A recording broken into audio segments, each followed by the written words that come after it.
By nature, I'm a job creator. And when I came to office, I told people that my priorities were jobs and education. But I soon realized if you intend to help job creators, you've got to be concerned about the health in your community, because job creators are wondering what their healthcare costs are going to be. What's their absenteeism rate going to be?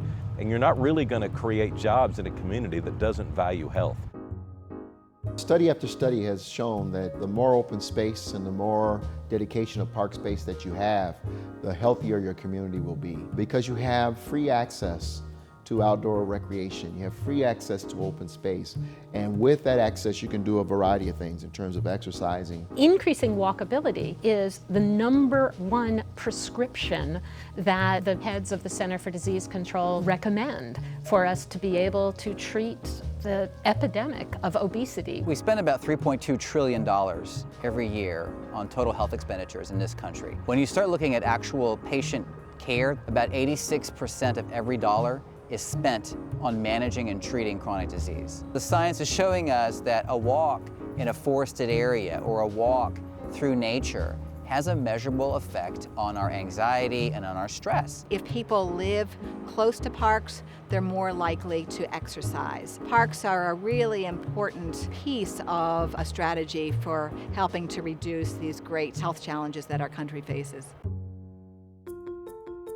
Brooklyn Bridge Park is getting a huge health benefit. It has probably one of the premier soccer fields. It was very active. There's one pier that has outdoor basketball. There's no question that this is a great park if you want to be active. We are so diverse that a park has to have a range of activities so that people can find the thing that they want to do. And that is, I think, very importantly connected to health. We're committed to offering a whole realm of activities to help people get active, to help people live healthier lives. But we're also really committed to teaching people about their environment so that they in turn will help the city get healthier. The work we're doing is using a geospatial analysis to see the percentage of people that live within half a mile of a park and can access it. And what we've seen in our work is that when there are higher concentrations of people who live closer to a park, they're more likely to have better mental health, better physical health, lower levels of obesity. There's no other health intervention that can give us those sorts of benefits. This area was once a part of town you really didn't come to. There was a time when the Platte River could be heard and not seen. It was actually buried under trash. In 1974, some community leaders and stakeholders came together and said, we need to reclaim Confluence Park. It's who we are. That resulted in this incredible boom in office and residential uses that built a whole new neighborhood, essentially, in what used to be abandoned rail yards. And so that sort of population now sees Confluence and Commons Park as their neighborhood park. Confluence Park on the weekends in summertime, there's people out there and they're all enjoying the park. You know, being outdoorsy doesn't mean heading out and climbing a 14,000-foot peak. It actually means connecting with the outdoors in one way, shape, or form. So when you think about city parks are like the great on-ramp, right? So we're about trying to build on-ramps for all to enjoy the outdoors.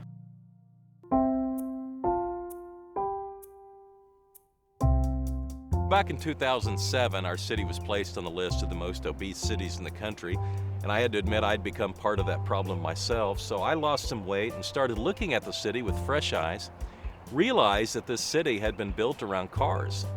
We hadn't designed a pedestrian-friendly community, and I think that was part of the reason that we'd allowed ourselves to be out of shape and not as healthy as we could be. And so we had to look at it very closely, and now we've redesigned our city to be built around people instead of cars. And of course that means a lot of parks. So we take all this data from all our partners and we're able to map out that data and we can show it to our decision makers to say, okay, this area of the city is getting better. We have gone back into the suburban areas and especially our downtown to create a more pedestrian-friendly, walkable environment. We are adding hundreds of miles of sidewalks, we're adding jogging and biking trails, and I think this new culture that we're trying to help establish about health is one of the reasons you see so many people using our parks. With public health, the change is seen over time. So we have people that were sedentary that are now getting out. They know where the parks are, and they're able to join friends and go walking on the trails. That's a culture of health that Oklahoma City is working with all its partners to make sure we bring to our community.